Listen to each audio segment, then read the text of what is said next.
அஸ்ஸலாமு அலைக்கும் and hi. School leave விட்டாச்சு. 2 days ஊருக்கு போகலான்னு சொல்லி கிளம்பியிருந்தோம். 1 ஹவராக பஸ்ஸுக்கு வெயிட் பண்ணுறோம். பஸ் வரவே இல்லை. பக்கத்தில் சிக்கன் பக்கோடா போட ஆரம்பிச்சிட்டாங்க. பசங்க கேட்டாங்கன்னு அதையும் வாங்கி சாப்பிட்டாச்சு. சாப்பிட்டதுக்கப்புறம் தான் பஸ் வந்தது. எனக்கு பஸ் ட்ராவல் ரொம்ப ரொம்ப பிடிக்கும். இந்த ஊரோட ஸ்பெஷாலிட்டி என்னென்னா ஃபுல்லாகவே க்ரீன்ஸாக இருக்கும். பார்க்குறதுக்கே ரொம்ப ஆசையாக இருக்கும். எல்லார் வீட்லேயுமே செடி வச்சுருக்காங்க. இந்த சைட்லாம் பார்த்திங்கன்னா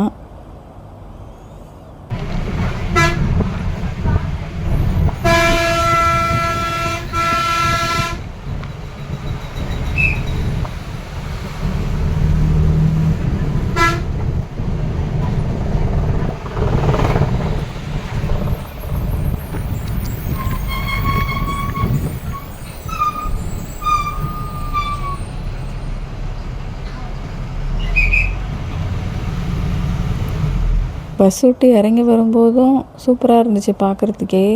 மாங்காய் அப்புறம் மாதுளம் பழம் கூட காய்ச்சிருந்தது.